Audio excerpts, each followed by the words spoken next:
everybody, and welcome back to another Nautical Tales episode, and I believe this is episode number 16. There's going to be a slight change in format tonight, so let's see how this goes. One other thing, by the way, watch to the end of the video if you're on the NA server. There is a rather important announcement. And no, don't skip the entire video just to go to the end. So yeah, watch the video first. Alright, so let's start off. We have Sexy Nightmare, who is indeed going to become a nightmare soon, because in front of Sexy Nightmare is a Hindenburg and a Baltimore. Now, if you are a follower of conventional wisdom, the Hindenburg and the Baltimore cannot possibly lose this battle. The Hindenburg has superior pretty much everything except for torpedoes, but it still has torpedoes, superior guns, shells, everything. And if the Hindenburg was enough, then you still have the Baltimore. But if this was conventional wisdom, it wouldn't be a Nautical Tales episode. And so you watch as the Hindenburg fails its salvos. And then not only does the Hindenburg fail, no torpedoes. Okay. Baltimore comes up next to the Atago, doesn't really hit anything with its shot. And, well, gets mercilessly torped by the Atago. The Hindenburg takes the torpedo because, you know, Atago has beautiful torpedo arcs. And, yeah, Sexy Nightmare went in with an Atago, pretty much didn't even lose half his HP, and was able to wipe out a Tier 9, and very, very soon, on the very next shot, is going to also wipe out this Tier 10 cruiser, giving both of these ships nightmares. Maybe not sexy ones, but definitely nightmares in case they encounter another Atago in the future. Next up, we have HMS Sideswipe, who, when I got the email from HMS Sideswipe, said there is a lot of torpedo dodging in this video. So I thought, torpedo dodging means obligatory torpedo beats. But I don't have any torpedo beats, so I actually have to go find one. Hold on, I'll be right back. It's gotta be here somewhere. Jeez, where did I put this thing? Ooh, sorry about that. Okay, I think this works. Let's try it out.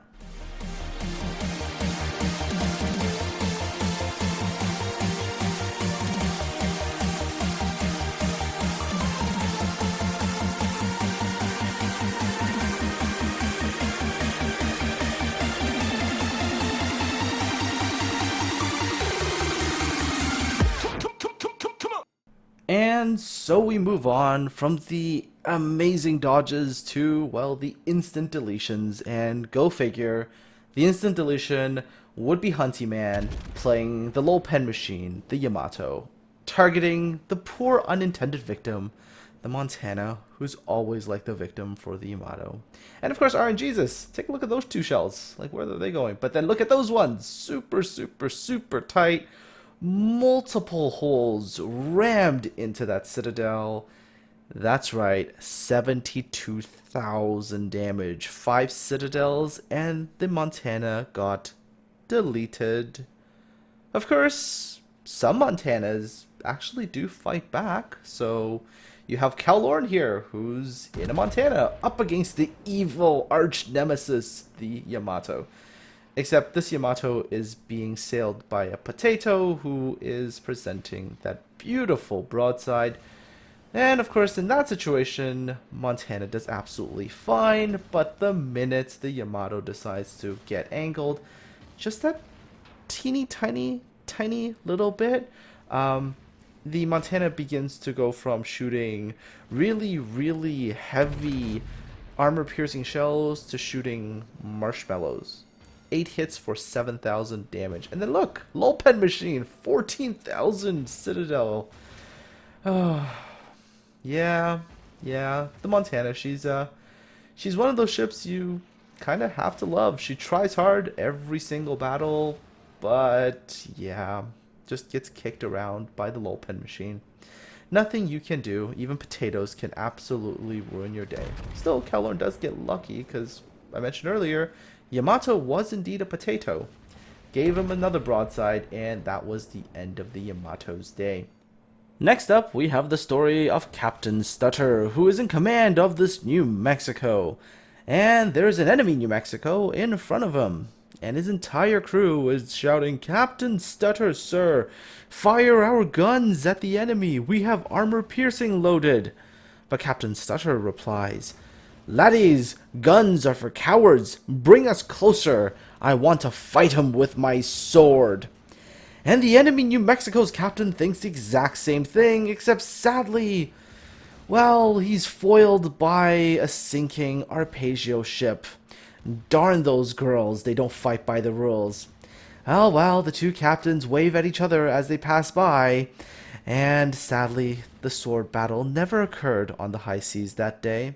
But perhaps, someday in the future, it might happen for real. Let's meet Mr. Marral in a Mahan, and he pops out and meets a gorgeous Miss Mitsuki. Would you care for a dance, young lady?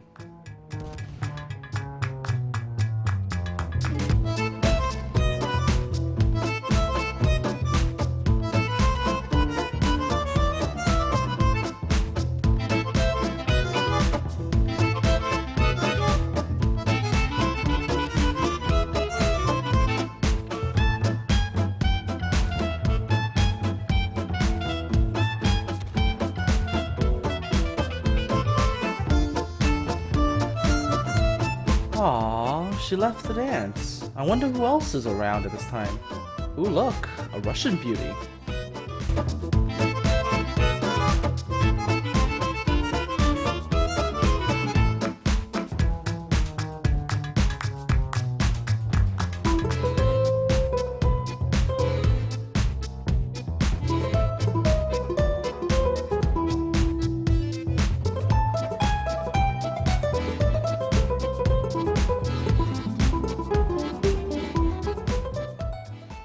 And next up we have Thimios 15. I'll just call him Thim. I think that might be easier. Thim is in New Orleans, which has pretty average sized guns, has pretty average sized shells, and well, there is an Iowa with many sweet citadels. So Thim knows what he's doing with his projectiles and starts pounding away into those sweet juicy citadels on the Iowa. There was a beautiful hit with multiple citadels, and every subsequent salvo is massive amounts of damage.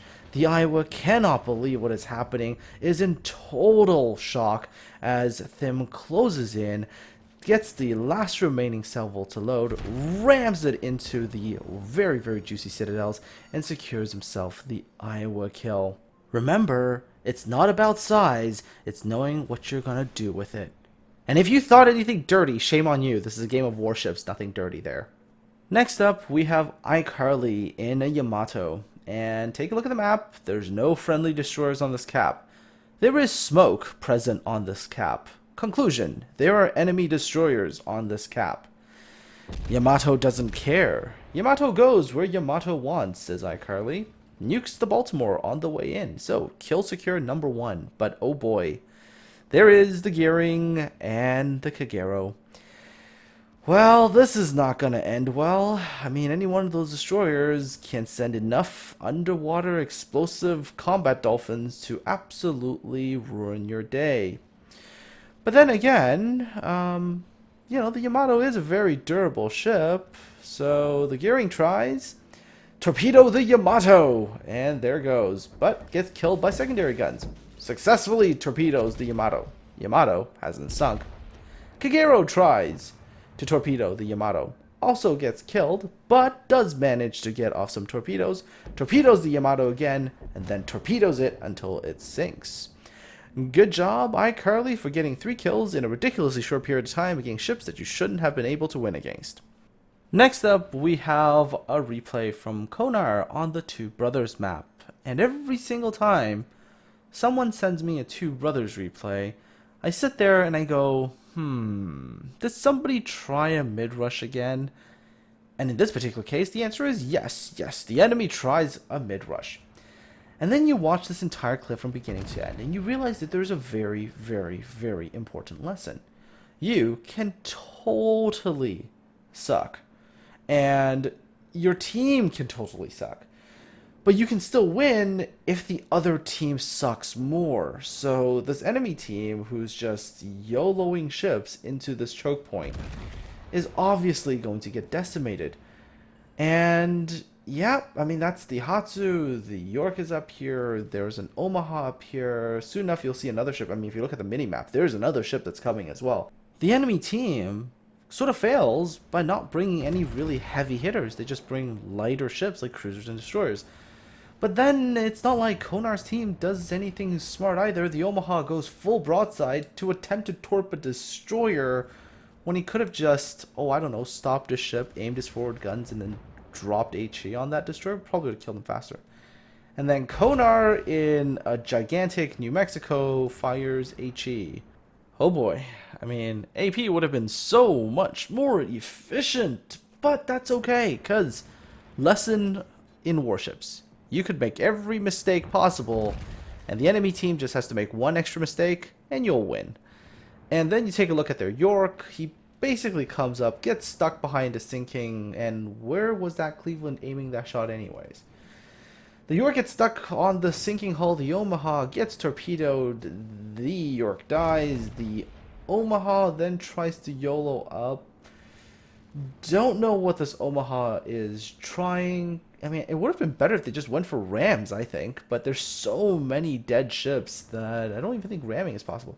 That Cleveland is now firing AP at a bow on Miyoko. It's like, oh boy. I mean, you know, the battleship should have been firing AP. The Cleveland should have been firing HE until there was a broadside. But it's a story for another day. Miyoko comes up, and then, see, this is what I mean. Just have to have the enemy team make more mistakes. The Miyoko could have sailed right by, kept angle towards the battleship, and dropped torpedoes and killed the Cleveland. And then, like, yeah, okay. Too many things that went wrong in one clip, but it was still awesome anyways. And for our final story of the day.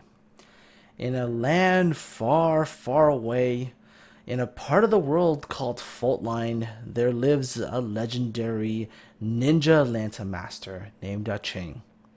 And his legend came from this. On one particular day, Ching noticed that there were 3 enemy Atlantas approaching his position.